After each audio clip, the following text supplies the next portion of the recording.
Fala galera, sejam bem-vindos a mais uma aula do canal. O meu nome é Victor Queiroz, sou professor. Nessa aula aqui eu trouxe um conteúdo para a gente observar os erros mais comuns que a gente comete quando está aprendendo inglês, beleza? Sem muita demora, só vou pedir para você se inscrever aqui no canal, deixar o seu like e compartilhar com alguém que está estudando com você, beleza? O nosso primeiro slide já está falando de uma coisa muito importante, que são os falsos cognatos. O que são esses falsos cognatos? Basicamente, a gente chamava isso antigamente de false friends, os amigos falsos.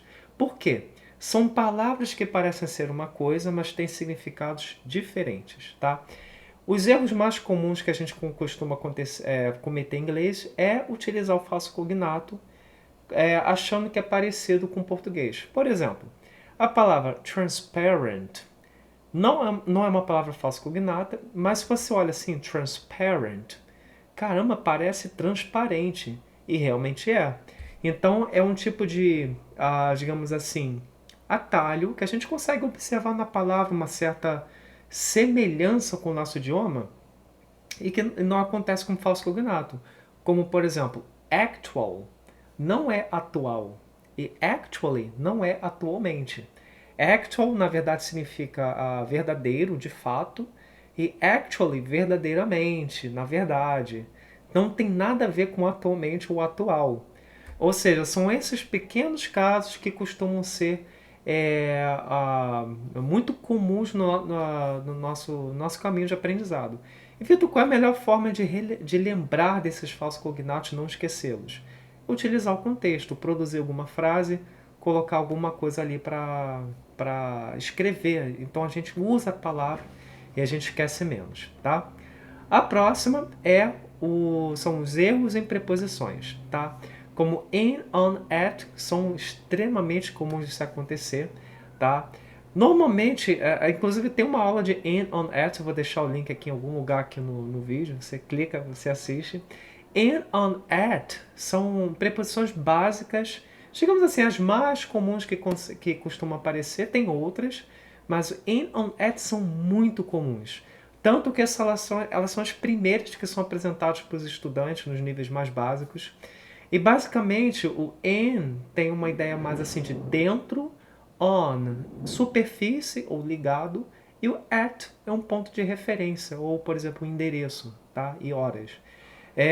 A melhor forma, mais uma vez, a melhor forma de você memorizar, entender, compreender as preposições e os outros vocabulários é utilizando. Então isso vai vir com o tempo, com a leitura, com o contato que você tem com a língua, você está ali se dedicando e aquilo vai entrando na sua vida, tá?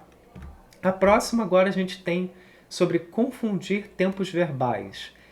Eu vou deixar aqui também algum card, algum momento aqui, lugar aqui no nosso vídeo, para você ver a diferença entre o Simple Past e o Present Perfect, tá?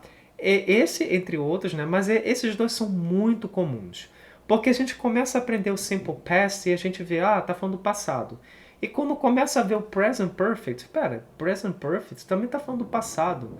Mas qual a diferença do Simple Past? Quando eu vou utilizar um, quando eu vou utilizar outro? Qual é a diferença? Tem uma diferença que na verdade é até bem simples, não é uma diferença complicada, não é uma diferença difícil de observar, é uma diferença até assim evidente. Você olha assim, tá, aqui é o Present Perfect, aqui é o Simple Past. Mas a gente precisa de atenção, precisa ter um momento para praticar isso, tá? Então fica ligado que a gente tem alguma coisinha aqui para ajudar a gente em relação entre o Simple Past e o Present Perfect. E finalmente o nosso maior vilão, digamos assim, é o que realmente acaba com a nossa imersão no inglês. É traduzir literalmente. A tradução, gente, não é um problema em si, tá? Até porque quando você fala você escuta uma palavra, você vê uma imagem, a sua cabeça de brasileiro entende assim, por exemplo, você olha ali book, e você olha a foto de um livro, a tua cabeça processa livro. Ou seja, você inconscientemente está traduzindo. O problema é quando você torna a tradução o pilar principal do seu aprendizado. Aí vai dar ruim.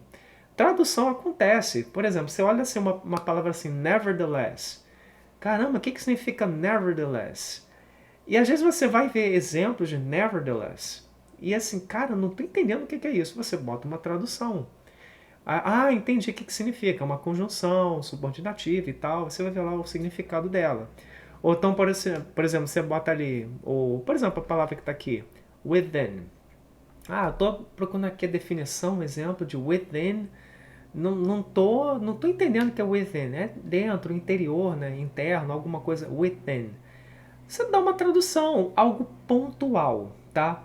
O problema é que a tradução, tem muita gente que compara a tradução com uma droga. Se de vez em quando você toma essa droga, você fica bem, você consegue remediar algo que está de errado com a tua vida. Droga no sentido de remédio, tá, gente? Pelo amor de Deus. Só que quando você começa a fazer o uso indiscriminado disso, você começa a ficar dependente, você pode trazer problemas de saúde. Naturalmente, a tradução, se você usa demais, se você, poxa, já aprendeu a usar um dicionário, já aprendeu a utilizar, a entender a palavra pelo contexto, por que você vai pelo modo mais preguiçoso? Por que você não deixa a tradução como o último recurso? Já olhei dicionário, já olhei uma frase, já olhei o contexto ali no vídeo. Eu realmente não estou entendendo, tem alguma coisa que eu não estou entendendo. Você realmente tentou?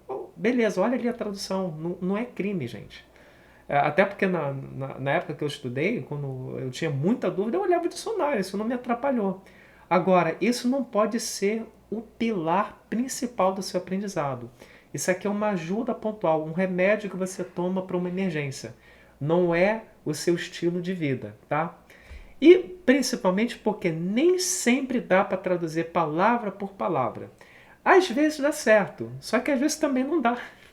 Então, a melhor forma é você realmente observar aquela estrutura, ver como é que é feito no inglês, como é que é a ordem ali, como é que é colocado, ver aquela lógica e você vai usando a língua pela língua. Tradução às vezes funciona, mas demais pode ser ruim. É aquele ditado, né? Tudo em excesso faz mal. A água demais mata a planta e etc. Beleza? Gente, espero que vocês tenham gostado dessas dicas aqui. Tentem evitar esses erros e os erros que, se provavelmente você já cometeu algum deles, comenta aqui. De vez em quando eu cometo erros com falsos cognatos. E como você faz para aprender a não cometer mais esses erros? Como é que você consegue fazer esse treino em casa, beleza? Um grande abraço a todos e até a próxima. Não esqueça de se inscrever aqui no canal. Muito obrigado a todos. Valeu!